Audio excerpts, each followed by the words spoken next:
This is the Dollemore Daily, and I'm Jesse Dollemore. Charles Quentin Brown Jr., CQ Brown, 4-star general in the United States Air Force, former chief of the Air Force or head of the Air Force, the top-ranking official in the Air Force. Just got confirmed to be the 21st chairman of the Joint Chiefs of Staff.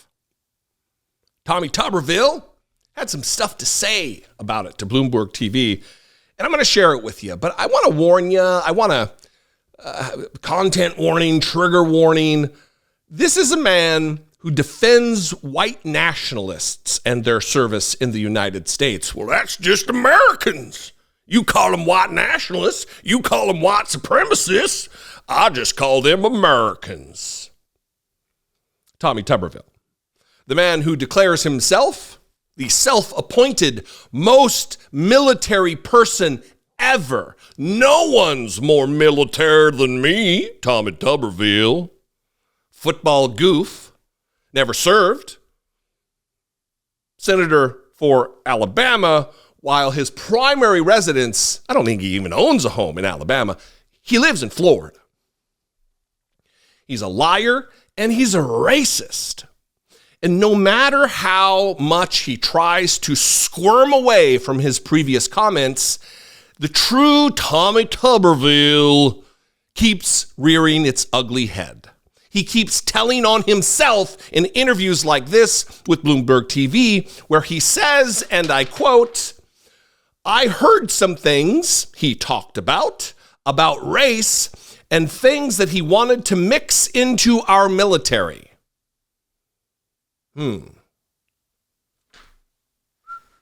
That's me blowing a dog whistle.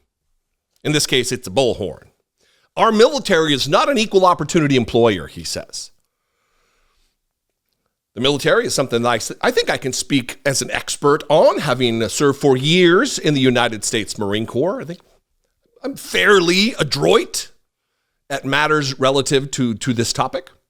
But let's play his section of this interview, and then let's talk about it on the other side. I think he's got some woke qualities. I like CQ. I've had him in my office several times back when he was chief of the Air Force. But you voted against him. He's a good person. He believes in what he's doing. You have to believe in what you're doing. Now he doesn't really have any authority other than giving advice to the president. He's a general, but he's not really over the Army, Air Force, Navy. He has to just give information and advice to the president. I think he'll do a good job, but I heard him say a few things that really didn't fit with me in terms of making our military better and better. You got to remember, we have a free country. What was it, though, specifically, Senator? Well, we have a free country, or we have things that we need to do to make sure that we can uphold, and we can't do that without a great, hard, strong military. Now, I heard some things that he talked about race and things that he wanted to mix into the military. Let me tell you something. Our military is not an equal opportunity employer. We're looking for the best of best to do whatever. We're not looking for different groups, social justice groups. We don't want to single-handedly destroy our military from within. We all need to be one. It's like a football team I coach. You can't have different groups. Everybody's got to be together to win. There's no second place in war. And so I listened to all these generals and admirals, and we have some great ones. We have some great military people, but there's some in there that have a different agenda to make sure that they get their quotas in. And we're not a quota. This is a military that's... But when you say race, Senator, can you tell us what you mean by? Are you talking about enhancing diversity at the Pentagon? What is it about race that bothers you about the new chairman of the Joint Chiefs? Well, he came out and said we need certain groups, more pilots, certain groups to have an opportunity to be pilots. Listen, I want it to be on merit. I want our military to be the best. I want the best people. I don't care who they are, men, women. It doesn't make any difference. Catholics, Protestants. I want everybody to believe in the one goal that we have in this country for our military is to protect the taxpayers, to protect the United States of America. Don't give me this stuff about equal opportunity, because that's not what this military is about. talk about making the best, training the best, and being the best of this world. Because if we're not, as I said earlier, there's no second place in war. And we live in a very dangerous place right now in terms of our foreign policy. Let's dispense with all of the buzzwords. There's no second place in war. Thanks, Sun Tzu. Thanks, Karl von Clausewitz. We appreciate your military acumen and the deep-rooted knowledge and understanding you have of military tactics and morale and life in uniform on active duty. Thank you, Tommy. Football guy. Well, it's just like coaching a football team. No, it's not. No, it's not. And to assert that by picking black people or people of color for certain billets, for certain roles or jobs in the military, that you're not going to automatically get the best people because they're people of color, that's racist. Just because you hire a black pilot doesn't mean he wasn't the best person for the job. Just because you hire someone or you appoint someone to be the captain of a Navy vessel doesn't mean she wasn't the best pick for the job. And to assert otherwise is racist. Shocking that the man who believes that white supremacists, that's what I call Americans. Shocking that these are his views. Not shocked. Tommy Tuberville did not vote for General C.Q. Brown. I wonder why. I tell you what, here are the previous 20 chairmen of the Joint Chiefs. I wonder what is different about C.Q. Brown from all of these people. I mean, save Colin Powell. Don't ignore Colin Powell, but he's there. He's a black man. He's one of 20. What, these other 19 dudes, what's the common thread that binds them?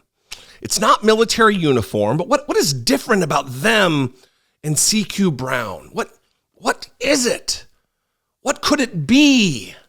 What is the thing that is setting Tommy Tuberville off? What's making him vote against C.Q. Brown? What could it be? I guess we'll never know. I guess we'll never know that one out of the previous 20 chairmen of the Joint Chiefs was a black guy, and all the others are just white dudes. And this next one, it's been confirmed, C.Q. Brown, he's a black guy.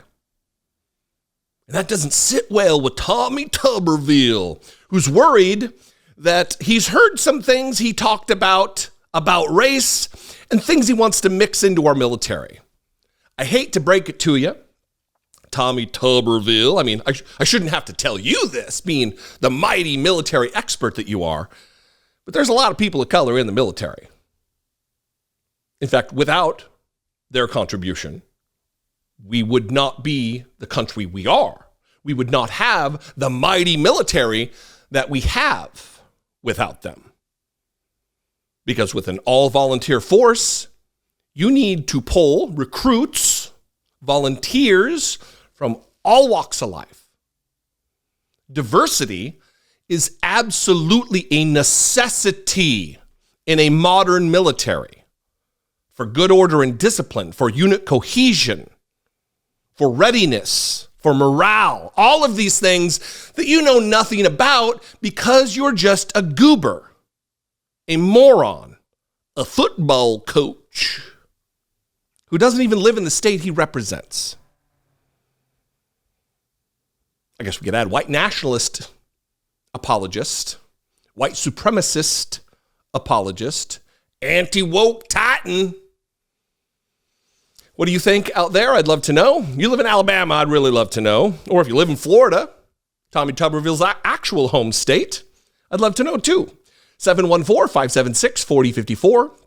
Of course, you can email me as always, every day, all the time. Put it in your address book, daily@dollemore.com. Yikes.